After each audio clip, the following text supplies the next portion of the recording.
Hello, and welcome to the Natural State Podcast. I'm your host, Dr. Anthony Gustin. It is my belief that the natural state of any living organism is health, and that our artificial habitat has forced us into having artificial health problems. This show is my attempt to dive deep and learn about using nutrition, sleep, movement, relationships, and more to help you reclaim your natural state of health in a modern world and show you how to thrive in an environment that's stacked against you.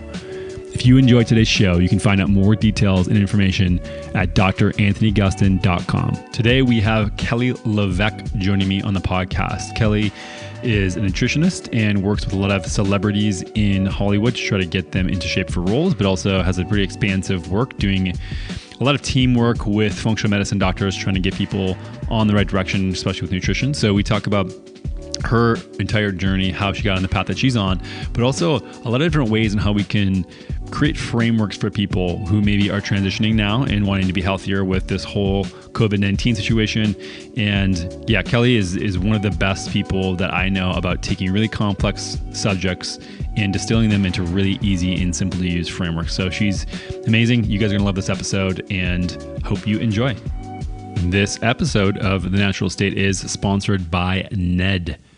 Ned is an incredible company that makes a lot of CBD products, and you guys can probably go back to some of my episodes and realize that I have been a CBD skeptic for a very long time. I think that it's really hard in this industry that's exploding to have really high quality products that actually do anything. I tried a bunch of different CBD brands before this one, and unless they had THC in them as well, not enough to get high, but just enough to amplify the effects of CBD, I didn't feel anything until I tried Ned and then was completely blown away. I'd been using their products before they sponsored the show for about 4 to 6 months and have noticed a huge increase the nights that I use their product, about 25 milligrams, so 50 milligrams per night of the CBD. And I sleep way better. But then also the most interesting part is my HRV, as tracked by my Oura Ring, the next morning is about 20 points higher the day that I use CBD versus not. I also have not been doing a lot of social drinking as of this year. So anybody who's been following my stuff knows that I've sort of been taking the backseat to any sort of glass of wine here, drink there, to take the edge off. And the last few months, I'm sure everybody in the world feels a little stressed out. And I've been doing the same amount, like 25 to 50 milligrams, to sort of replace that glass of wine to wind down and de-stress. And it's been pretty remarkable to pull down the edge and make sure that I can just calm down at night with all that's going on in the world. The founders are amazing people. They really care about their supply chain, their sourcing. They do things the right way.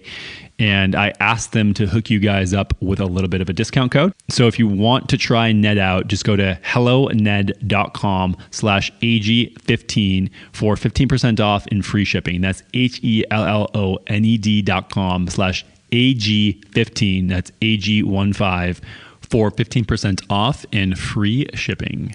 This show is also brought to you by Alitura Naturals. When I considered sponsors for this show, I reached out to Andy, who is the founder of Alitura, and pretty much begged him to support the show just because they are the only products that I trust to put on my skin. So much garbage is in skincare products that it blows my mind. I cannot find any other products. I do not put anything else on my body other than Alitura. It's actually a lie. I use White Oak Pasture's beef tallow soap in the shower, but other than that, everything sort of pre-post around that is Alitura. And if you don't know why, your skin is the largest organ in your body. It absorbs everything you put on it. And men are less known for using sort of skincare products, but women average over 250 chemicals that are in their bloodstream from their skincare products by the time they walk out the door in the morning. That is ridiculous. I personally use the moisturizer, the clay mask in my sauna, and the Pearl cleanser. My fiance uses way more. She has a little bit more of a skincare routine than I. And the products themselves are made with the highest end ingredients that you would ever find in skincare products. This stuff's incredible. Andy himself is a testament how these products work. He's been on the podcast before to tell his story, but it was amazing. He was in a horrific accident. His face got all mangled up, and he basically made this formula to heal his scars, and he is now a male model. That is not a joke. He has incredible skin and is obsessed with the quality of his ingredients and the sourcing of them. He was just in Hawaii recently sourcing one ingredient of the many that are in one of his products. This guy goes, visits every single farm and product, and it is incredible. The quality you get here is by far the best in the industry. And so I begged him to sponsor the show and also begged him to give you guys a little bit of a hookup. So if you use code AG20, you'll get 20% off in free shipping over at alitura.com. That's AG20 at ALITURA to get 20% off your order at alitura.com. That's AG20 at ALITURA.com. You'll get 20% off in free shipping of your entire order. Again, I use the Pearl Cleanser and the Moisturizer. They are phenomenal. Kelly, thanks for coming on the show today. It's my pleasure. All this time now under quarantine. Yeah, what's the latest? You're hunkered down and seeing the light of day at all? What's going on? Yeah. We have, so it's myself, my husband, and my 17-month-old son, Sebastian. We call him the Bash Man or Bashio. And we have been sneaking to a roundabout park in a ritzy neighborhood of Brentwood here in Los Angeles, where people don't know it exists. So we found our little slice of nature that hasn't been shut down yet. And my Vinyasa Flow yoga instructor is teaching yoga via Zoom. And even though I live behind a Whole Foods, I am meal prepping and only going there once a week. So it's really improved my meal prepping skills, if I'm being totally honest. And I've gotten into a routine, so it's not too crazy. Yeah, that's actually the craziest thing that I've noticed too, is that I've sort of been all over the place with not necessarily eating bad foods, but the variability before this I realized was all over. And now my fiance and I have basically have the same meals every single day. And with all this time, I figured I would have some more variety, but we just locked in and have sort of a set routine now. For breakfast, I have 3 breakfast tacos with siete cassava flour tortillas, eggs, and then whatever meat we have left over. Yeah, Delish. That consistency is something that just didn't exist before. And I'm realizing that I actually like routine more than I thought. It's nice. It's safe. It's comforting. It's predictable. It's like we're living Steve Jobs' life. Yeah, it's great. We have time to be really efficient with our jobs instead, and it's time with our family or our fiance. Yeah. What has changed for you, I guess, as far as how you approach a day? Less travel, less events. Yeah. Less social life? Yeah, it's very busy here in Los Angeles. I work with a lot of female entrepreneurs and people in Hollywood, and there are a lot of events. So people are launching products, or they're having an event to celebrate a year. Their store has been open for a year or whatever. And I've always been really, I like to be really supportive of the women that I work with, especially because we just become good friends over however many years I worked with them as their nutritionist. And so there was always something going on. And what would end up happening is I would start prioritizing really supporting those people over some of those really wonderful daily habits that I could have had, whether that would be a workout or meal prepping something, or really getting more sleep and getting into bed a little bit earlier. I mean, I'm just noticing this slower pace is slowing everything down.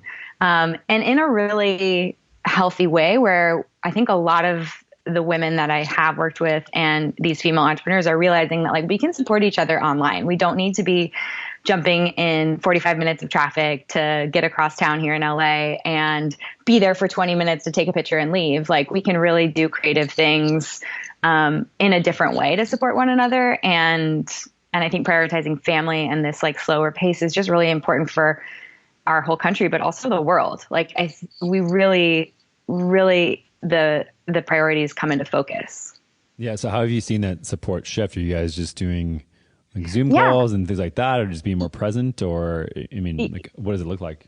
Yeah. So, there have been girlfriends of mine that have done like Zoom happy hours. We've done, like I have practitioners that I work with, breathwork instructors, from like Ralphing, foam rolling people, meditation specialists. And I've been reaching out to them to say, hey, like, why don't you utilize my platform? Would you like, give you the stage? Would you like 20 minutes to bring benefit to my community? I'm sure they would love to, can I introduce you to, my crew? And that's been really nice because just one, I'm bringing benefit to my community and I'm letting them inside my world a little bit more, and the people that I trust and believe in that are healers, and health practitioners, and trying to just give people a lot of free information and resources during this time. And it feels really good. Like nothing feels better than helping people. And it's really taking me back to the beginning of my business, which I started in 2012, which, my first half a dozen clients I saw for free. I was in a cancer and genetics career for 8 years prior to starting my own nutrition practice here in LA. And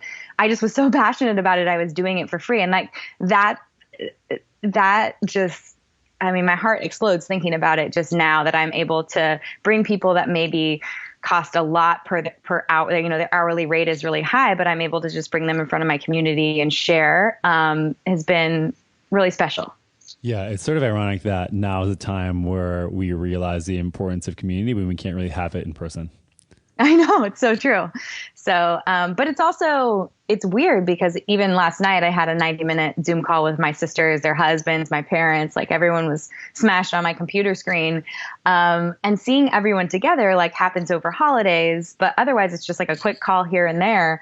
And it's just so easy. It's something that we're definitely going to take and move forward with even without quarantine. So it's just like, really I'm picking up habits and tools that I'm using during this period that I'll definitely want to take with me when it's all over. Yeah, I think sort of a similar thing where I just, I'm finding myself being far more creative and having, like, I already plan pretty specific detachment points in my life because my life is usually so crazy. I know what you mean about LA and even being in New York at times as well. It's like, it's so crazy how many events and things there are to do, and like getting around is a lot. I think Austin's much slower pace, but I still load my plate up fairly full. And I've been very strict over the years about, I've learned this the hard way of burning out, but keeping times, especially quarterly, but doing, 1 or 2 days a month completely off and just reviewing the month. And then once a quarter doing, 7 to 10 days off completely as well. And what I've noticed is that that's sort of something that I put in my life to make sure that I had sort of this rejuvenation point, reflect on what's important, sort of reset, get creative, get back in my body more, out of my head, et cetera, et cetera. And I'm noticing that, that can be achieved just through changing life as is. And I can have that all the time and have sort of a balance between the two things. And I thought it was sort of a switch I had to either turn on or off. And it's been really illuminating to be able to step back and have this time to be able to realize that, sort of can have it all to some degree with like, emotional health, mental health, physical health, and like being productive and connecting with people, et cetera. The trick is when things get back to normal, when the options are there, being able to keep these constraints on. And obviously I think connect with people a little bit more, but have some more balance and not have to take these aggressive, totally unplugged retreats all the time. Which is something like, I think that Europe and some other cultures do a really good job historically of taking a couple months of the year where they just slow down to an extreme degree. And I think that being forced to do so now, I think a lot of people initially felt probably a lot of fear and scarcity around, the unknowns of what's going to happen. And don't get me wrong, I'm sure a lot of people, we're lucky ones where we're able to do our jobs remote. And I think a lot of people are really struggling with that. And I really feel for it, people in my family and friends included. But just even to slow down and for a lot of those people, I've heard stories of those coming out and saying that it's giving them a chance to sort of reassess, like, oh, I was actually in a really terrible job that I didn't want to be in. And now I get to sort of reinvent myself in a way. And yeah, I think it's important. I think there's a lot of good that's going to come of this whole pandemic. I agree. It's the silver lining is pretty strong. Yeah. Are you noticing that your clients are struggling with anything with their health, for example? Yeah, I would say I was getting a lot of receiving a lot of emails about it feeling like the holidays without the holidays, that they were, baking and eating their kids' snacks, and it was a free for all, and there was no schedule. And, I think that happened really for like the first 10 days or 2 weeks of quarantine for a lot of these people. And my response is that, like, this is a really beautiful time to take advantage of taking care of yourself and getting healthy and getting creative around it. So for me and the way that I coach clients, it's always about building sustainable habits. And we do that throughout the day. So it's always the first meal of the day. Like, how are you breaking your fast? What time is that happening at? And what does it look like? Is it a blood sugar balancing meal? Is it a healthy meal that can create momentum with lunch and with dinner? And we just like pick really easy, attainable, like sort of SMART goals to start getting good at. And we don't layer on a whole bunch, because what ends up happening is when they feel this stress of sort of like being quarantined and stuck in their house with a bunch of junky kids food, then the goal is really to start to remove some of that stuff and get consistent with one thing and allow it to create momentum and start building on those habits as those actions as they become habits. Right. Yeah. I mean, I think that one of the biggest things that I try to recommend people is just to be really mindful about the foods that you include in your house, in your fridge, in your pantry, et cetera. And it's, if you want to, I'm not very militant about nutrition. If you want to, have a treat every now and then or whatever, it's like, I don't consider it cheating. I'm just like, yeah, every meal does add up, but keep that stuff out of your sort of routine. And now that people are locked in, I mean, hopefully people understand the importance of, if it's in the house, you're going to eat it no matter what it is. And I'm one of those people, even though I've been pretty strict about my own nutrition for a decade plus at this point and have my habits down. Like if I have stuff in the house, it's going to go in my belly no matter what. Oh yeah. I mean, well, that's something that I talk about with my clients all the time. It's like, I grew up a Costco kid. My parents had bagel bites, taquitos, like frosted animal cookies. Like, I grew up eating donuts as a kid. Like, I know what those things taste like. I know how addictive they can be. And you wouldn't tell an alcoholic to go sit at a bar to have a soda water. Like, they have to, like, why would you try to force yourself to see if you can have a good relationship with those types of foods? Like, there are so many other options now from, we were talking before we started, or you actually mentioned it when we were recording, your Siete Cavasa tortillas. There are brands like Siete, like your brand, Perfect Keto, really Chalk Zero. Like, there are amazing, like, chocolate companies and grain-free companies and options that are becoming available and coming online where you can kind of take those highly palatable foods that you grew up eating, make a transition to something that is less harmful for your body, but hits the spot. And then you become less emotionally attached to that thing and you can eventually remove it. What I find is when people are like, I'm going to cut cold turkey, then that becomes this thing where you're like, I was told I could never eat that. Well, why don't we just swap something cleaner in, detach from that emotional relationship, and then have that be kind of what you lean on. And so that's something that I work on with the clients that I work with is maybe they have a soda problem and we're going from soda to like a Zevia if they have to, and then maybe to like a Sound tea, which is one of my favorite brands. It's completely organic, sparkling tea in glass bottles, but they have cool flavors and it gives you a little bit of bubbly, a little bit of caffeine, and it's better for you. So that's kind of how I work it with most people, because when you feel that restriction, it's when people binge. Yeah. I mean, you should just, apply to be a spokesperson for our company, because that's exactly sort of like what I tell the team internally is that we're a bridge for people who have these habits, who want to eat things in the interior of the grocery store, even though I want people to eat as many real foods as possible. I mean, we make some stuff so that people can have a healthier option when those cravings hit. And I think there's some expectation. My journey was a very long one to get where I am. And I grew up eating the same things that you're talking about. And it wasn't like I just snapped my fingers and all of a sudden I was eating local seasonal produce and hunting my own meat like I do now. Like there is a huge, huge path there. And I think that a lot of people, that are in this health and wellness space sort of judge those who are making those decisions. I mean, I was having a conversation when coronavirus was starting to really ramp up a couple of weeks ago with a friend of mine who, I was sort of I was pissed off because it was, all this attention on this, which like, of course, all these unknown unknowns we need to focus on. And I wasn't saying we shouldn't, but just the fact that so many people die all the time due to chronic disease. And he was saying, well, all these things are lifestyle things that people can choose. And I actually don't really think that is the case. Like, I think that when people are stuck in eating a lot of these negative foods, like for health, a lot of things that you mentioned before, these Costco foods, it's really hard to make a decision. Either you don't know, or you're addicted to something, or you don't have other options, or, there's an infinite amount of decisions you have to make in a day with nutrition. So making better ones is not a black and white thing. It's a journey that you have to sort of get on and walk down yourself. And I think everybody's looks different. I mean, so like, for instance, you were eating all these foods when you were younger. How did you sort of get to the point where you're at right now? Yeah. So, my favorite class in high school was health. And I remember that's when it really first struck a chord with me. And then I would have my parents drive me to Barnes & Noble, and I bought all the diet books, like Atkins, South Beach, you name it, and started getting the magazines like Women's Health and Shape all delivered to my house. And I really did grow up in like a California Americana diet where like iceberg lettuce, chicken, and rice was like the healthy meal that my mom would make.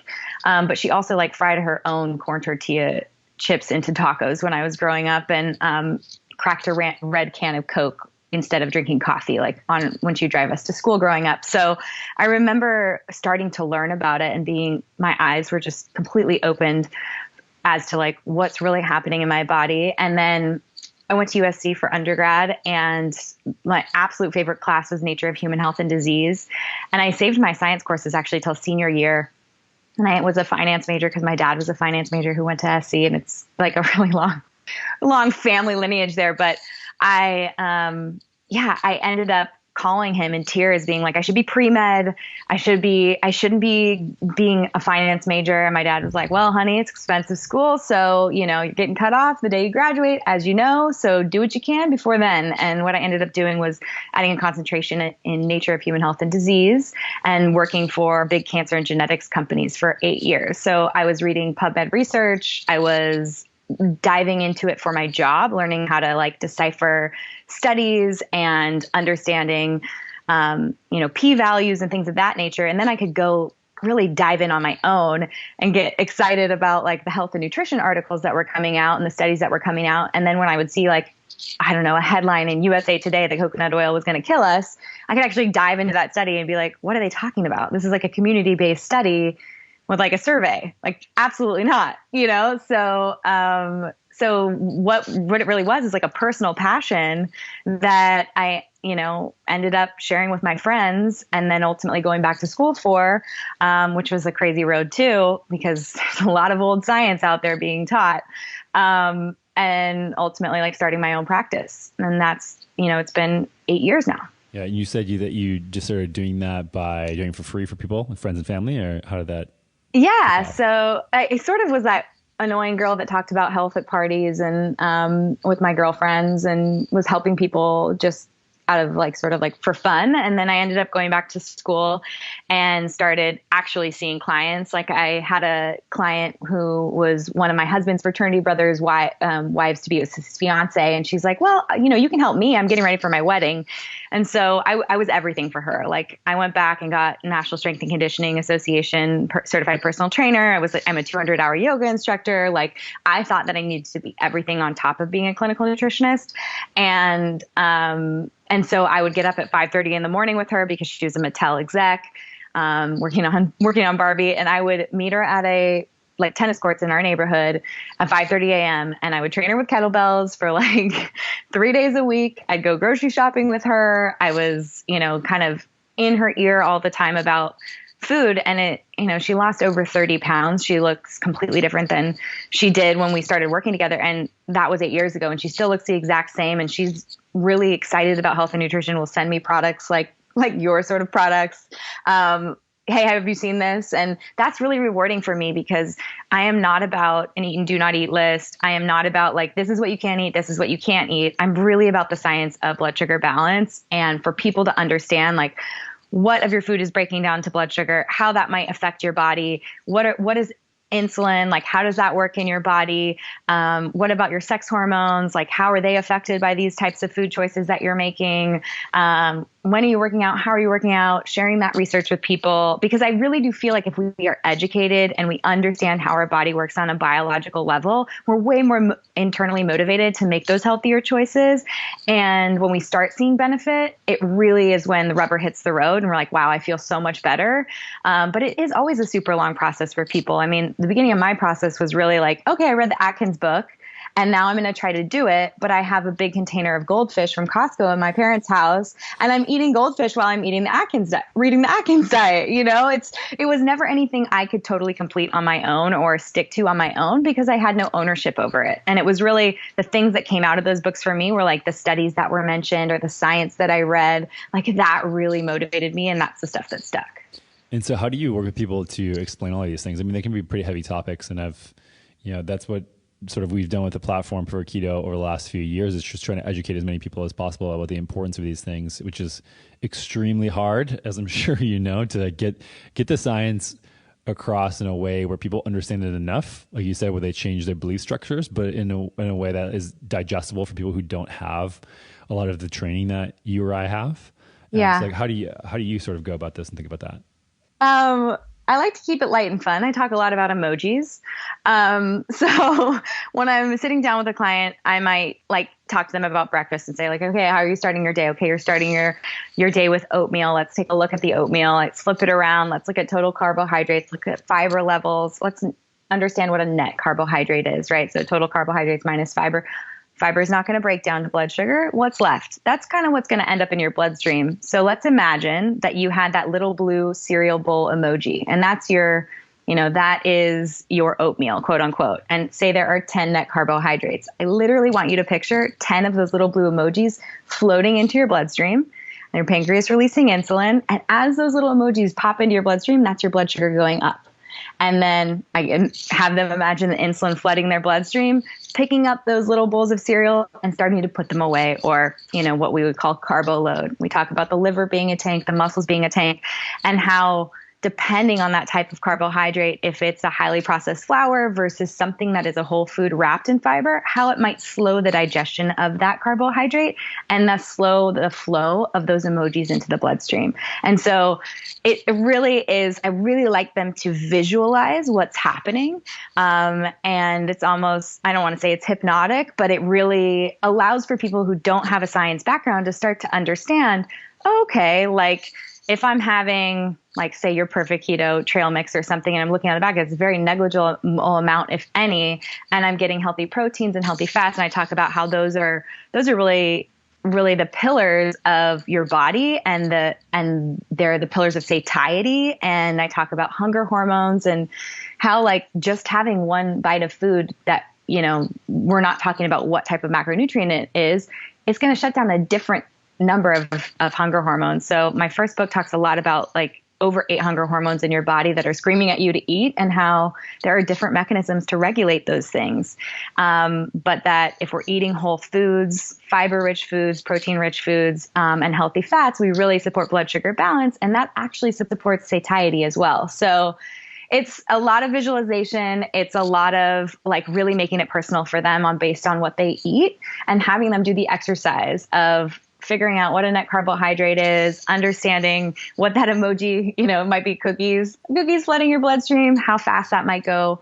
We start to compare that cookie emoji to like a sweet potato emoji, what's really going on there versus, acellular versus cellular carbohydrates. And I will explain what those are, but then really not like dumb it down, but really simplify it, because they might not love nutrition as much as I do, but now they have a tool to understand like, oh, okay, what should I really be going for if I want to feel full, satisfied, elongate my blood sugar curve, elongate the window in which I need to eat so I'm not snacking on junk, and feel my best. Yeah, and I know you have a framework of sort of how to simplify a lot of this stuff too, which is the Fab Four, right? Yeah. So this is in my practice and in the last 8 years, I find that when I start to restrict or deprive clients, and most of the time they're doing it on their own, they end up binging those foods. They feel bad about their food choices. They get up from a restaurant and think, oh, I should have ordered this instead of that, or I can't believe I had a glass of wine, and that is really destructive. Like that negative self-talk affects not only the way and their ability to continue to have a sustainable and good relationship with food, but it can creep into their relationship. It can creep into their work life, and it's just negative, and it's not what I'm about. I'm a super positive person. I'm looking for the benefits. I'm looking for the positive stuff that they're eating. And so the Fab Four is the 4 things that we need biologically.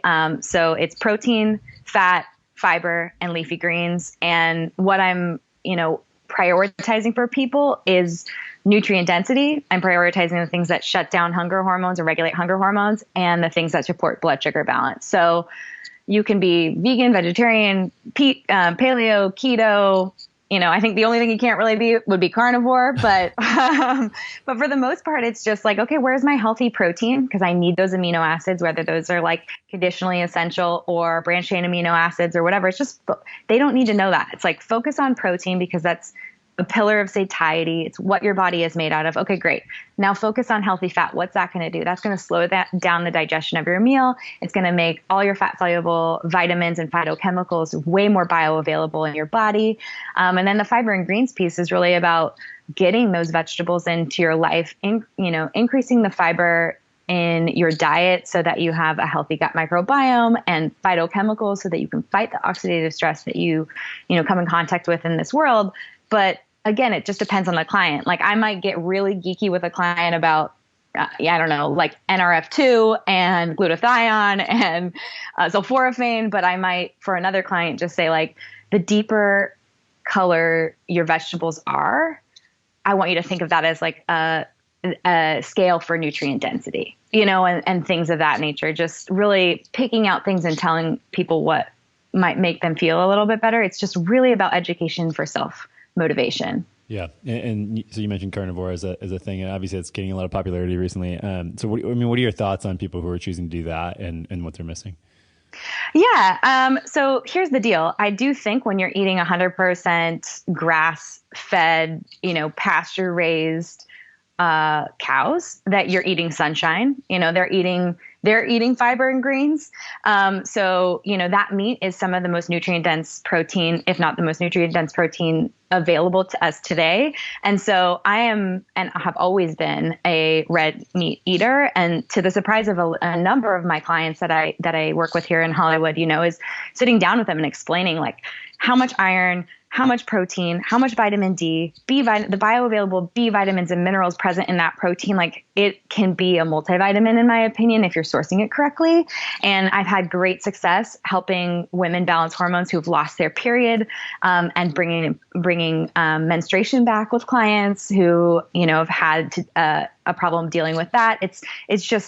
It is a very easy vehicle for nutrients, as long as you're digesting it appropriately. So that might be, for someone who doesn't eat a lot of red meat and then is bringing in heavy proteins, I may consider adding like hydrochloric acid and enzymes to their diet when they're having that type of a meal, until they feel like they have a really strong digestive fire. But for me, carnivore I would look at as like a cleanse, to be honest. I would look at it as a way to just take a break and kind of like calm your body. And if anyone has any digestive issues like SIBO or dysbiosis, or, are showing signs of autoimmunity, whether that's, type 1.5 diabetes to rheumatoid arthritis, even any type of female hormone issues like polycystic ovarian syndrome, I may consider using that. But for the most part, I don't go that extreme. I might say to a client, I want you to increase your red meat intake.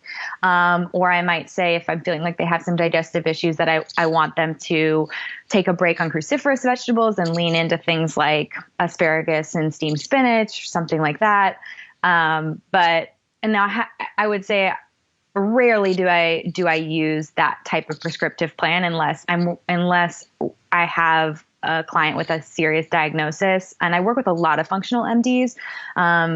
from Dr. Lekos in Los Angeles, Chris Renna, Will Cole on the East Coast. Like I have people that I refer out to. I have, I get hormone panels and metabolic panels and nutrient, NutriVals and all kinds of things like that. So depending on the client, I can make really detailed recommendations. But for the most part, a lot of times it comes back to this like really easygoing light structure of the Fab Four, which is just this like checklist that allows you to feel really good about what you're eating. It's like you look at your plate and be like, okay, I have some healthy fat. There's some salmon. There's some avocado. There's some leafy greens, a really beautiful salad. And I had a half a glass of wine. I'm not going to beat myself up over that and decide that I'm going to start a cleanse tomorrow. Like it really is, you stop giving power to the foods that you used to give power to, and you're able to like just continue to roll with the punches and get consistent. Yeah, it makes a lot of sense. I mean, as far as the fiber goes, though, I'm curious as far as how you think about it being incorporated into the four pillars of here, and like sort of how you think about the benefit of it. I've seen a lot of controversy come out right now about. I mean, I think the carnivore crowd has spearheaded this, but even when I was in my clinic treating patients, there was a lot of times where, just like you said, due to a certain person, that removing fibers can be a really good thing. And I think that people think it's one of these things where like, if they don't get 100 grams a day, they're failing. And, anytime when there's nutrition like this, that's, I think, removed from, protein, fat, yes, but like nutrient density. And we're talking about like, you must have this or else. Can get a little confusing. So just curious as far as like your inclusion criteria there. Yeah. So when I'm thinking about fiber and greens, this was just a way for people to think about veggies, to really like, when it comes to fiber, I'm thinking like, okay, let's say you had a lettuce wrap burger with avocado. Well, avocado is a great source of fiber. And if you're using like iceberg lettuce and you're making some roasted broccoli on the side of that, there's some fiber. There's some colorful veggies on your plate. It isn't where I'm having people sit down and count and add to their plate. And what I'm actually known for, sort of like a kitschy thing that I developed, is the Fab Four smoothie. And that's just because here in Los Angeles, and I'm sure in Austin too, a lot of these smoothie places are serving up cups of sugar, like grams and grams and grams of sugar, where it's a date, a banana, granola, and they're telling you it's healthy because they put acai powder in it. And I'm just looking at that as a sugar bomb and like a quote unquote healthy road to diabetes. And so my whole thing was to support women specifically. Is I see a lot of protein deficiencies, and I see a lot of white knuckling and starvation until they break and then end up eating whatever is in front of them and or drinking the caffeine, which can also affect blood sugar. So for me, I use the Fab Four like structure as a way to support people with their smoothies. So you might have, a collagen or a grass-fed beef, or, if you're a vegetarian or vegan, a pea protein of some sort. And I'm getting you that 20 grams of protein in your shake. And then you're going with a healthy fat. You might be adding almond butter. I think guys sent me a nut butter that was literally like crack. It was so good. A healthy macadamia nut butter, something like that. And then the fiber piece is like, okay, you could add a tablespoon of acacia, you could add a tablespoon of flax or chia or psyllium husk. And depending on the client, like I've had clients with horrible cholesterol ratios start using the smoothie and using psyllium husk, a tablespoon or two in a smoothie, and completely change that cholesterol ratio. So it really does depend on the client and what, they feel comfortable doing. But I have clients who are like, hey, I don't want to add maybe don't want to add seeds to their smoothie. Okay, great. Well, can you add avocado as your healthy fat in your smoothie? Because then you're getting some sort of healthy fiber, and it's going to, that weight is going to stretch your stomach, lower ghrelin levels, really help elongate that blood sugar curve. And then the leafy greens piece, I mean, there's multiple studies that have come out on the like brain healthy antioxidants that reside in leafy greens and what it looks like for someone who eats, they estimate that the brain functions 11 years younger if clients have 1 to 2 cups of leafy greens a day, and that might really, when you look at studies like that, you're like, okay, well, people who eat leafy greens in a day probably have a healthier diet overall, right? But these are the kinds of things where I'm like, just trying to focus on adding to your life and nourishing your life versus pulling away and depriving. And we don't live and die by the structure. It's just like a way for people to focus on real foods, the foods that make them feel calm, healthy, and happy. but these aren't live and die by rules. It's what I would call light structure. If people have never tried to eat healthy before and they just want to understand what their body needs. So there is absolutely a biological need for protein, a biological need for healthy fats. And when I think about fiber and greens, it's the beauty foods that make us feel calm and relaxed and serve up a dose of phytochemicals. Yeah. And sort of my philosophy as well is that, all these benefits that we're seeing with carnivore diet, they're great. And I want people to get better. And I think that's, like you said, like a cleanse. And I think that if you can't reintroduce fiber and plants into your diet without completely crumbling as a human being, like you're not a very resilient organism. There's something still wrong that you're not fixing and addressing. And so I think that you're removing the insult, but you're not doing a lot of the work sometimes, and really diving in deep to figure out why. Like humans are omnivores. This is a controversial take these days, but they are, and you should be able to thrive on these things that you're talking about. I mean, they do have a lot of benefits to them.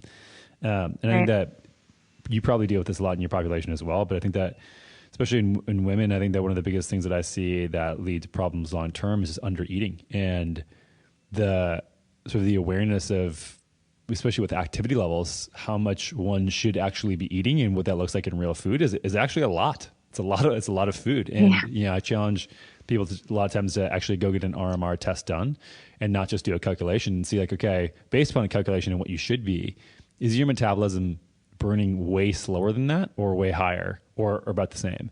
And what I saw with a lot of women, especially in practice, is that number was extremely low and sometimes under 1,000. Like calories per day that they were burning because their body was chronically starved. So I'm not sure if you deal with that a lot or if you have any tips around that.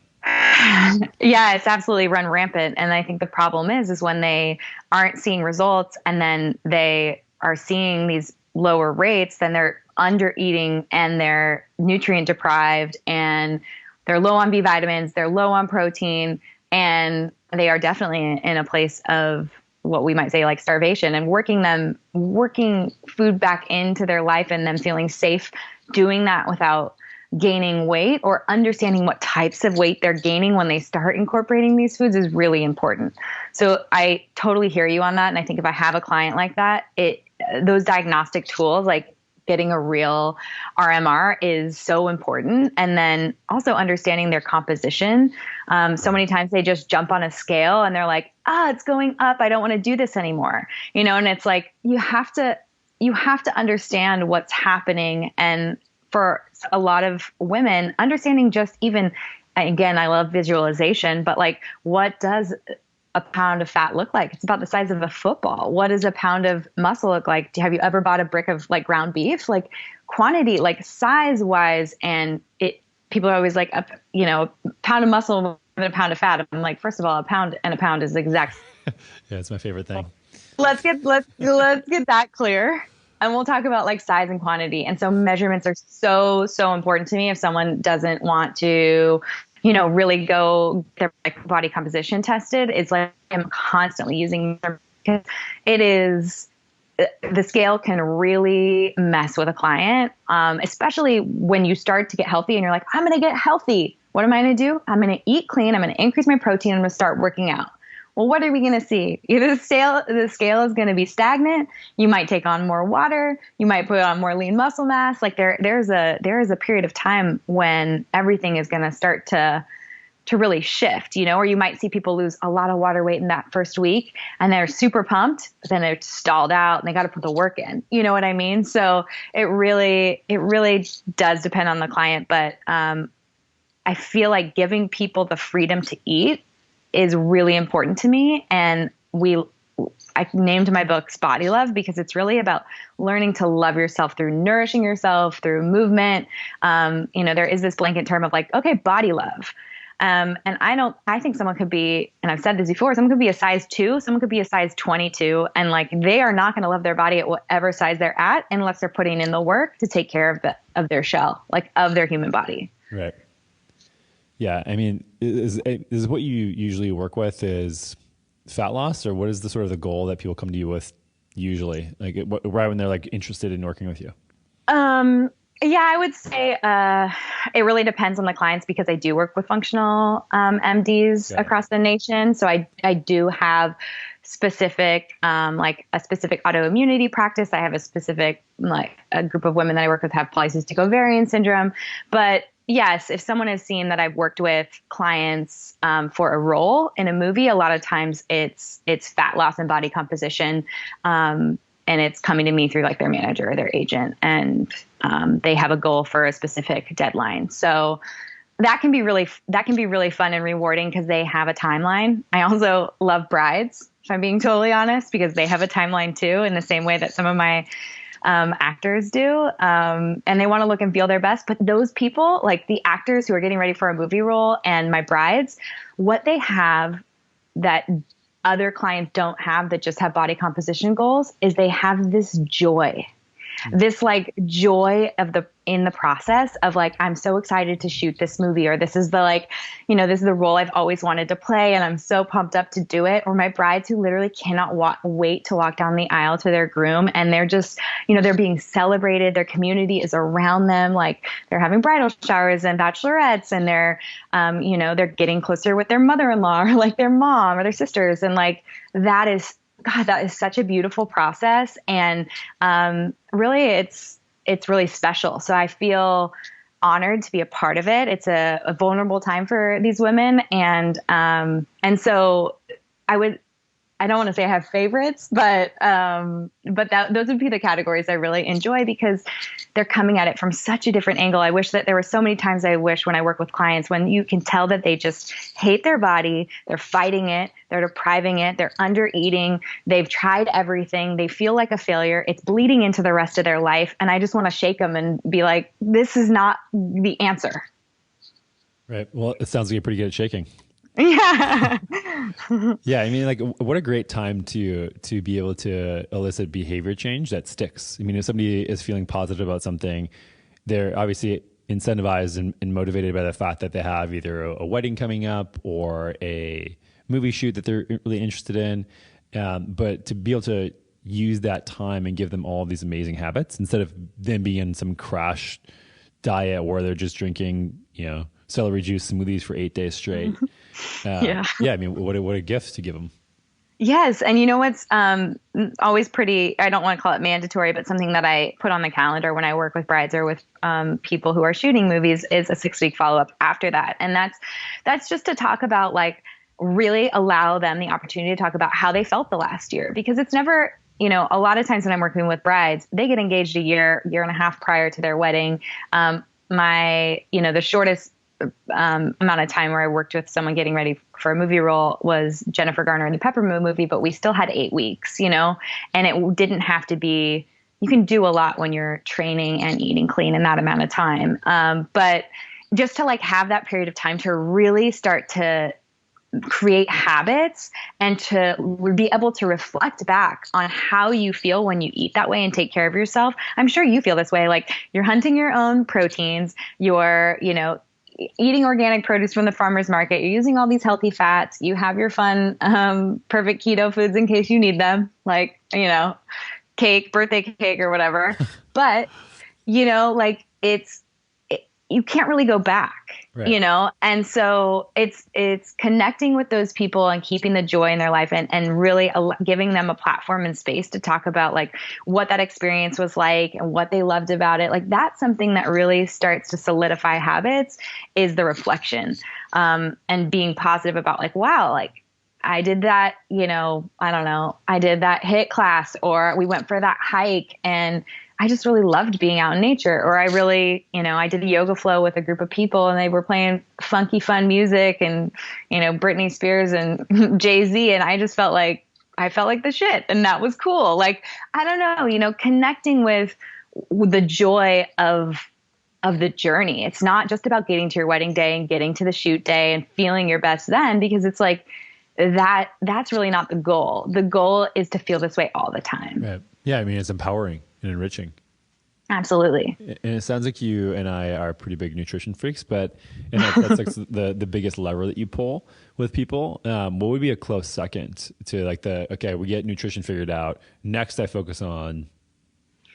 So movement for me is really like the next tool. And it isn't because mindfulness and meditation and relationship isn't more important. It's that a lot of people can't access that space in their brain without moving. Like I use the analogy of like being a golden retriever. Like they go out and run and then they lay down and rest. And there's something that's why I like Shavasana at the end of a yoga class, or if you've ever, like I grew up playing soccer and I vividly remember finishing like big tournament days and being on the sidelines with my, like the players on my team. And there's this mental break that happens when you've moved your body to a certain extent where you can access creativity, where you can access self-love.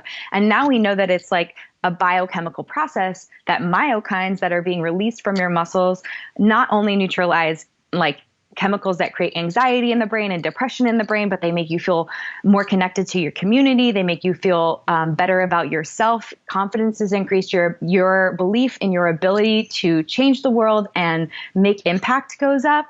And it's not just like, oh, we think that this is what's happening. We completely understand that these chemicals are coming from movement in our body and affecting our brain, affecting inflammation levels, decreasing inflammation levels. So for me, it's like that type of practice is what really keeps our brain healthy and balances mood and allows for this exploration of greater good and gratitude and positivity. It's, I think, a real life changer. I can think of a client that I worked with back in the day when I was training. It was like one of my first clients, and she never worked out, and she was dealing with a major bout of depression. And I brought the kettlebells over. We're going to start training, and it was clear that she was checked out. Like she did not want to have anything to do with it. She would cancel on me. I could tell she was miserable, and I'm like, you know what? Here's the deal, Suzanne.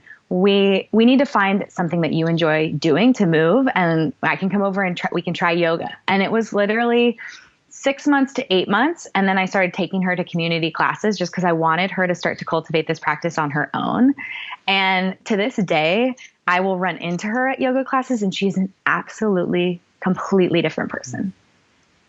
Sounds like you're a very persistent coach. That is actually one of the hardest things because you have to have time for that. And I do have this, it's almost like the honeymoon phase of my business where I can look back and I wasn't making any money and I was sharing a car with my husband and we had both left corporate America. He was an attorney. I was in cancer genetics.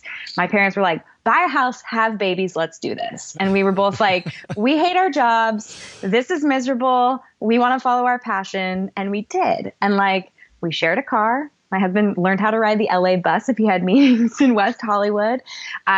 It was like a complete junker. We saved. I remember selling my Volvo SUV and saved, knowing that would pay for my rent for 8 months of our apartment. And my husband left being a corporate attorney to write. So not only am I paying for his law school loans from USC and our whole life, but I'm working with clients and charging them peanuts, like $50 an hour or something like that. But I look back on that, and there's just so much there's so much beauty in not just the hustle, but investing in people and the reward that you reap from giving in a way that when, yes, it's a benefit that my rates can now, afford my a lifestyle that, is sustainable to have children and eventually buy a house. But the fact that I have, that I'm seeing more clients and sometimes not getting that same type of investment time with people is, something that this quarantine time has really brought to light for me, which is how can I serve the masses in a really deep way and serve less people in that same deep way? Because that's the most rewarding part of this job.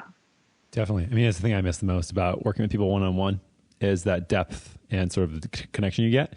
I mean, it's crazy the amount of people we're able to help with our content and our products and everything else like that. But I miss the one-on-one depth, but there's such a imbalance between the two. I mean, it's not impossible, but it's certainly tough. And I couldn't agree with you more on the movement thing. I mean, I sort of am starting to really think about this thing as not either or this one than that one, but more just sort of not all of them are kind of non-negotiable. If your mindset sucks, then trying to find inspiration day in and day out to eat well or exercise and move your body is going to be really, really hard. If you're not sleeping well, if you're not eating, if you're not moving, it's like there's a lot of different components to it for sure. But in general, I like to think about it as sort of like your physical health comes first, and they are measurable things. And it's, the inputs in your body and then how you move that body and how it performs will dictate, like you said, the neurotransmitters, all the hormones, et cetera, that make up your sort of experience as a human. And that's why I think physical health to me, if I had to place it first, would come first. But yeah, I mean, I'm sure you and I could go on forever about all of the important things to do here. I'm just curious as far as, people, this will probably still come out when people are locked down. What are maybe some things that people aren't thinking of in their, like nutrition's a very easy one. People know, I shouldn't be eating these animal crackers right now, or I should be eating kale instead or whatever. What are some things that maybe in someone's home they're not aware of maybe environmental exposures or just ways they set up that they could optimize? Oh, I love this question because, I'm a mom. I have a young child, and I've always cared about clean beauty and clean cooking, cookware and things of that nature. But it becomes so much more important when you get pregnant and you become so much more aware of it. And you also have all these hormones flooding through your body that you need to clean out every cabinet. So it's a beautiful, beautiful process to like go through and start to understand and dive deep into. And so that's some of the research I've been most excited about is like clean beauty and understanding really what are these chemicals that are in my like skincare and beauty routine, and what are the chemicals omnipresent in our in our homes. And so that would be, I'd say, like second and third layer with clients would be go room by room to really start to look at the chemical load that's happening in their life. Like how much plastic are they using? Can they switch to glass? Can they switch to stainless steel? Are they using Teflon nonstick pans? Can they switch to stainless steel? Can they switch to, cast iron or a ceramic cookware set? Because these are things, as we know, one of my favorite experts in the space is Dr.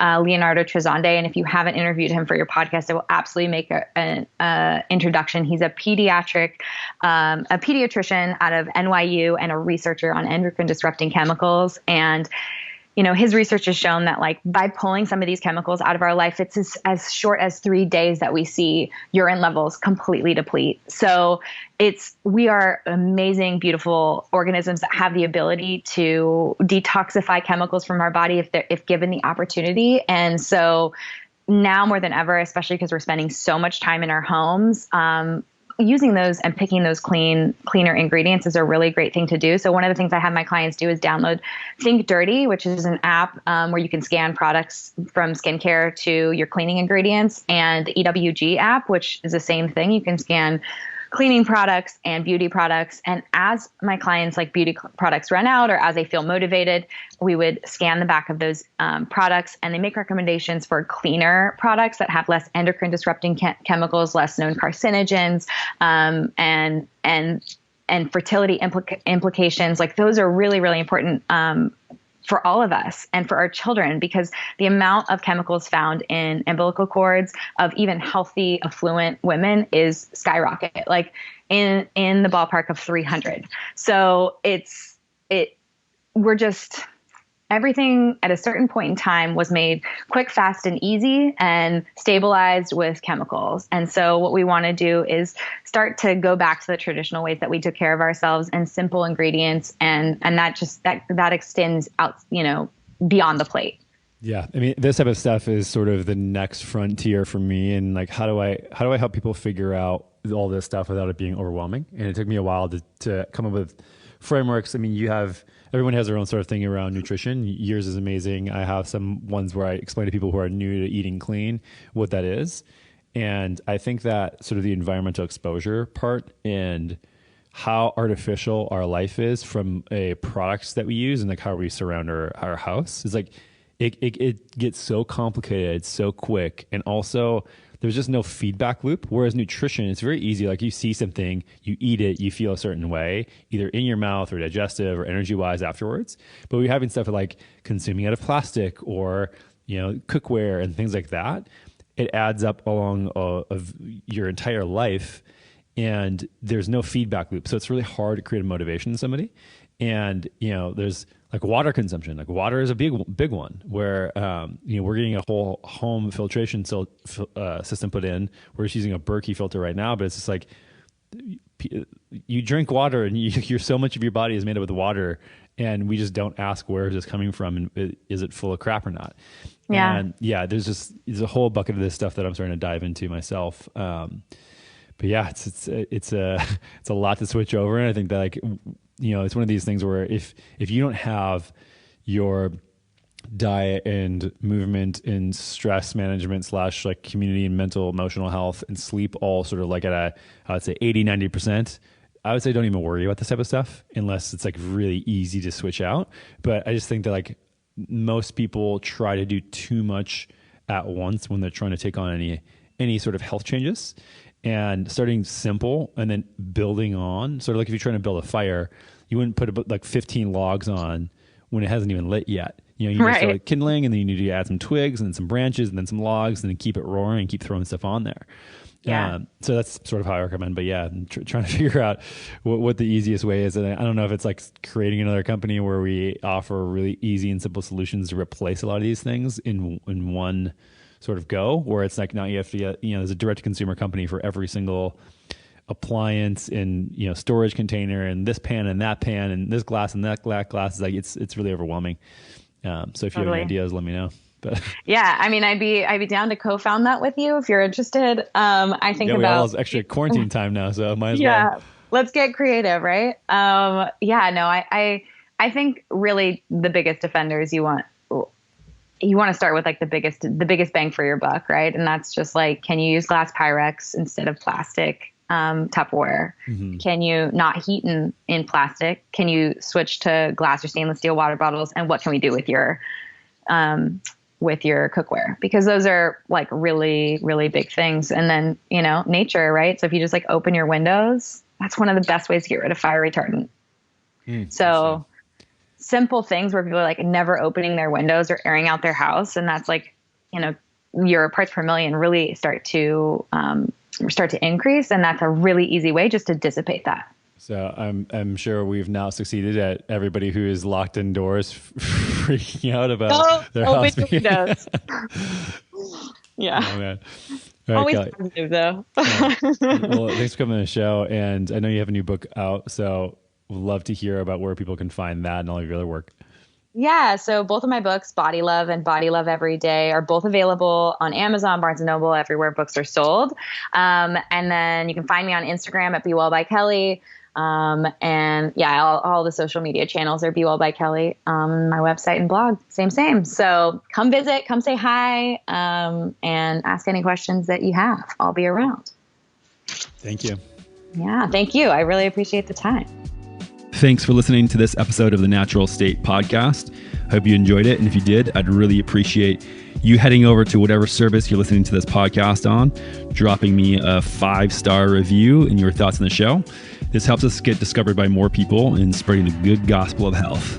And if you want to stay plugged into all of my self-health experiments, recent research and books that I'm reading and my interpretations of those things, products that I'm testing and thoughts on all things related to health, check out my free weekly newsletter called The Feed. You can sign up for that at dranthonygustin.com/thefeed. That's dranthonygustin.com/thefeed. Thanks again for tuning in and your support of the Natural State Podcast.